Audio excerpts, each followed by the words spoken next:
সবাইকে জয় যিশু। আমাদের মহান প্রেমময় পিতা প্রভু যীশু খ্রিস্টের নামে আমি আজকে রাত্রিতে সবাইকে স্বাগত জানাই। আসুন আমরা স্বর্গরাজ্য বিষয়ক একটি দৃষ্টান্ত পাঠ করি, যা যিশু তার শিষ্যদেরকে বলেছিলেন। আমরা এখানে দেখি মথিলিখিত সুসমাচার তার 13 অধ্যায় 24 থেকে আমরা 30 পদ পর্যন্ত আমরা এখানে পাঠ করলে পাবো। আসুন আমি পাঠ করি আপনাদের জন্য। পরে তিনি তাহাদের কাছে আর এক দৃষ্টান্ত উপস্থিত কহিলেন, স্বর্গরাজ্যকে এমন এক ব্যক্তির সহিত তুলনা করা যায়, যিনি আপন ক্ষেত্রে ভালো বীজ বপন করিলেন। কিন্তু লোকে নিদ্রা গেলে পর তাহার শত্রু আসিয়া ওই গমের মধ্যে শ্যামাঘাসের বীজ বপন করিয়া চলিয়া গেল। পরে যখন বীজ অঙ্কুরিত হইয়া ফল দিল, তখন শ্যামাঘাসও প্রকাশ হইয়া পড়িল। তাহাতে সেই গৃহকর্তার দাসেরা আসিয়া তাহাকে কহিল, মহাশয়, আপনি কি নিজ ক্ষেত্রে ভালো বীজ বুনেন নাই? তবে শ্যামাঘাস কোথা হইতে হইল? তিনি তাহাদিগকে কহিলেন, কোনো শত্রু ইহা করিয়াছে।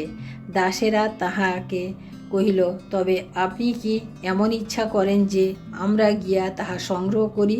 তিনি কহিলেন, না, কি জানি শ্যামাঘাস সংগ্রহ করিবার সময়ে তোমরা তাহার সহিত গমও উপড়াইয়া ফেলিবে। শস্য ছেদনের সময় পর্যন্ত উভয়কে একত্র বাড়িতে দাও। পরে ছেদনের সময় আমি ছেদকদিগকে বলিব, তোমরা প্রথমে শ্যামাঘাস সংগ্রহ করিয়া পোড়াইবার জন্য বোঝা বাঁধিয়া রাখো, কিন্তু গম আমার গোলায় সংগ্রহ করো। অর্থাৎ এখানে যিশু স্বর্গরাজ্য সম্বন্ধে যে দৃষ্টান্ত দিয়েছেন, তার মধ্যে শ্যামাঘাসের দৃষ্টান্ত একটি। আমরা এখানে দেখি যে এই একজন কৃষক তার ক্ষেত্রে, চাষের ক্ষেত্রে তিনি কি বললেন, গমের বীজ বুনে আসলেন, কিন্তু পরে কেউ গিয়ে সেখানে শত্রু গিয়ে শ্যামাঘাস ফেলে দিয়ে আসলো। এবার শ্যামাঘাস এবং গমের বীজ একসাথে অঙ্কুরিত হলো। পরে যখন ফলন হলো, তখনই বোঝা গেল যে এখানে শ্যামাঘাস আছে। আর শিষ্য তার দাসেরা বলল কি, যে আপনি কি আপনার ক্ষেত্রে ভালো বীজ বোনেন নাই? এখানে অনেক শ্যামাঘাস হয়ে গেছে, আর আপনি যদি চান তাহলে আমরা এগুলো উপরে ফেলে দিই। কিন্তু গৃহকর্তা কি বললেন, যে কৃষক কি বললেন, যে না, এখানে তোমরা আমার গম ঘাসটাও উপরে ফেলতে পারো, তার জন্য একসাথে বাড়তে যাও, শেষে আমি সব আলাদা করব। অর্থাৎ আমরা এই দৃষ্টান্ত থেকে আমরা যে শিক্ষা পাই বা যা দেখি, এখানে হচ্ছে যে শ্যামাঘাস গৃহকর্তা এখানে ক্ষেত্রের মালিক হচ্ছেন ঈশ্বর, এবং বীজ হচ্ছে ঈশ্বরের বাক্য, আর শত্রু হচ্ছে দিয়াবল অর্থাৎ শয়তান। অর্থাৎ আমরা যখন ঈশ্বরের বাক্য আমরা মনন করি বা ঈশ্বরের মণ্ডলীতে আমরা যখন যাই, তখন কিন্তু আমাদের আশেপাশে অনেক লোক থাকে। আমরা প্রত্যেকে আসি ঈশ্বরের বাক্য শোনার জন্য, কিন্তু কারুর মধ্যে শয়তান কাজ করে, এবং সেই শয়তান কী করে, তাদের মধ্যে বেড়ে উঠতে থাকে, একসাথেই বেড়ে উঠতে থাকে। তারা কি করে, যে এখানে গুজগুজ ফুসফুস যেটা হয়, যেটা এর নামে নিন্দা চর্চা, পাস্টারের নামে নিন্দা চর্চা, সমস্ত কিছু অনেকে আছে, এরকম অনেকে আছে যারা করে। কিন্তু সেক্ষেত্রে অনেকে আবার গিয়ে হয়তো নালিশ করে, যে পালকের কাছে, যে আপনারা এই লোকটা ভালো না, বা এই লোকটাকে এই সম্বন্ধে কিছু করা উচিত, এরকম বলে। কিন্তু ঈশ্বরের বাক্য বলে যে না, আমাদের এই ধরনের কোনো কাজ করা উচিত না। তার কারণ হচ্ছে, আমরা যদি এই বচসা করি বা আমরা যদি তর্ক বিতর্ক করি, তাতে আরও যত ভালো আত্মা আছে তারা নষ্ট হবে। তাই আমাদের উচিত যে প্রত্যেকে একসাথে বাড়ুক, কারণ ঈশ্বরের বাক্য যার মধ্যে বপন হবে, সে কিন্তু এই গুজগুজ ফুসফুস বা এই নিন্দা চর্চা, এই সমস্ত কিছু সাথে থাকবে না।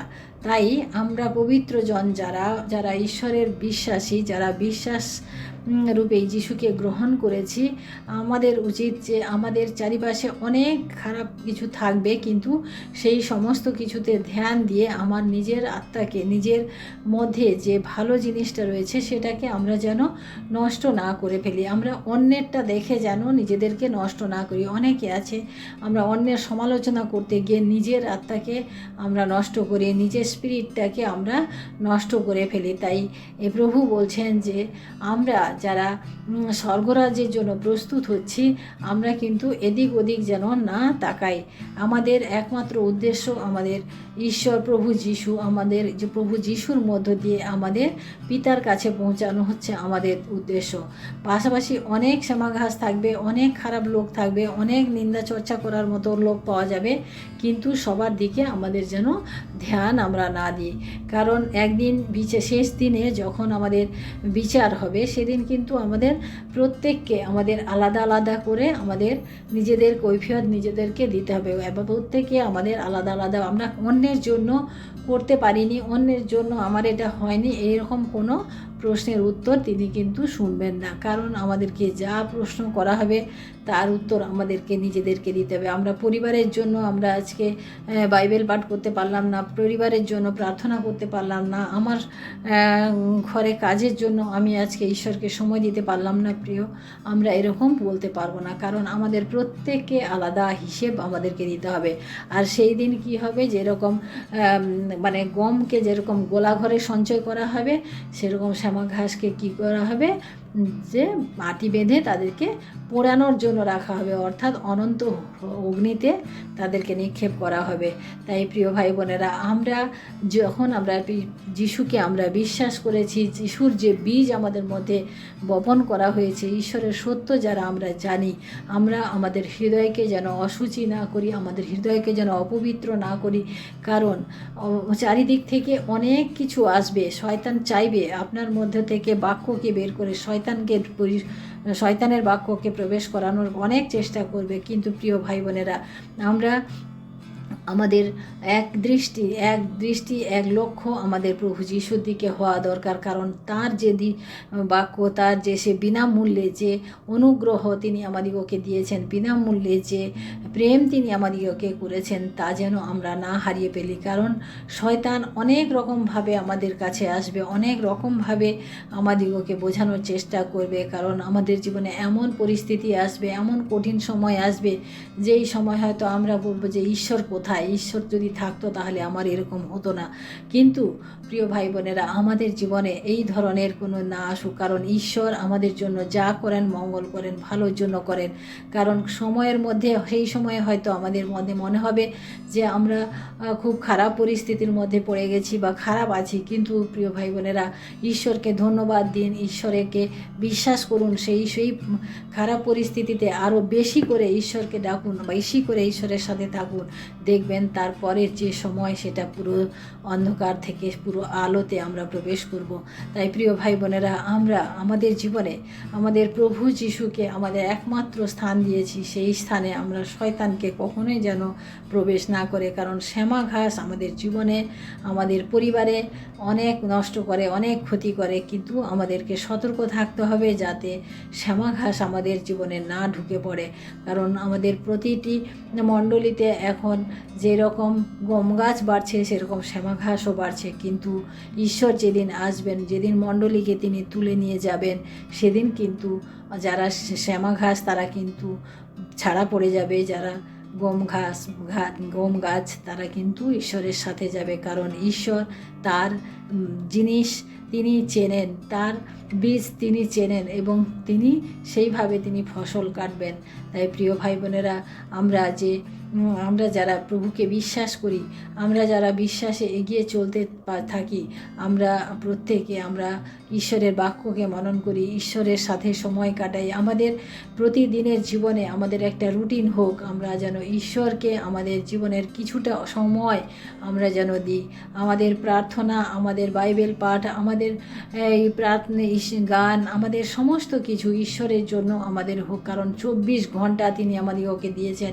সেই 24 ঘন্টার মধ্যে আমরা যেন পুরো 24 ঘন্টা আমাদের জীবনের জন্য না লাগাই, আমাদের কিছু অংশ, অর্থাৎ আমরা দশমাংশ বললে 2 ঘন্টা, মানে 2 ঘন্টা 40 মিনিট হয়, কিন্তু আমাদের সেরকম না। কিন্তু আমাদের ঈশ্বরকে আমাদের সময় দিতে হবে, আমাদের বাইবেল পাঠ করতে হবে, ঈশ্বরের বাক্যকে জানতে হবে, এবং ঈশ্বরের বাক্য জেনে আমাদের সমাহাস অর্থাৎ শয়তান দিয়াবলের সাথে আমাদের মানে লড়াই করতে হবে। কারণ যিশু যখন পরীক্ষায় পড়েছিলেন, তিনি কিন্তু শয়তানকে মুখের কথায় তার সাথে কোনো তর্ক করেননি, তিনি ঈশ্বরের বাক্য দ্বারা তিনি দিয়াবলকে সরিয়েছিলেন। এবং আমরাও প্রিয় ভাই বোনেরা, আমাদের জীবনে অনেক দিয়াবল আসবে, কিন্তু আমাদের জীবনেও আমরা সেইভাবে আমরা যেন এগোতে পারি। তাই প্রিয় ভাই বোনেরা, আসুন আমরা প্রার্থনা করি আমাদের জীবন থেকে, আমাদের পরিবার থেকে, আমাদের বন্ধুবান্ধব থেকে এই শ্যামা ঘাস যেন দূরে যায়। কারণ আমাদের প্রিয় প্রভু যিশু আমাদের জন্য সেই মানে অনন্ত যে জীবন দান করে গেছেন, সেই অনন্ত জীবনকে আমরা যেন ধরে রাখতে পারি। আসুন আমরা প্রার্থনা করি। আজকে রাত্রিতে আমরা ঈশ্বরকে ধন্যবাদ দিই। Hallelujah, hallelujah, hallelujah. মহান প্রেমময় পিতা, তোমার মহানামের ধন্যবাদ প্রশংসা করি প্রভু। আজকের এই রাত্রিতে প্রভু গো, তোমার অনুগ্রহ এবং দয়াতে প্রভু আমরা যে দৃষ্টান্তটি দেখলাম প্রভু গো, তুমি সাহায্য করেছো প্রভু। এবং প্রভু তুমি দয়া করো প্রভু, আমাদের জীবন থেকে আমরা যেন সেই শ্যামাঘাসকে আমরা যেন সরাতে পারি, আমরা যেন সেই শ্যামাঘাসকে প্রবেশ করতে না দিই আমাদের জীবনে, আমাদের পরিবারে, আমাদের মণ্ডলীতে। প্রভু গো, তুমি ধন্যবাদ প্রশংসা পাওয়ার যোগ্য ঈশ্বর প্রভু। তাই তোমাকে রাত্রিতে ধন্যবাদ দিই পিতা, তোমার এই সুন্দর বাক্যের মধ্য দিয়ে আমরা আজকে যে শিক্ষা লাভ করেছি প্রভু, তা আমাদের জীবনে আমরা যেন কার্যকর করতে পারি প্রভু। এবং প্রভু প্রতিনিয়ত প্রভু তোমার এই বাক্য পাঠের মধ্য দিয়ে, প্রার্থনার মধ্য দিয়ে আমরা যেন এগিয়ে চলতে পারি প্রভু। প্রভু বিশেষ করে আজকে রাত্রিতে প্রার্থনা করি প্রভু, তুমি আমাদের সারাটা দিনে তুমি আমাদেরকে সুরক্ষা করেছো, আশীর্বাদ করেছো প্রভু।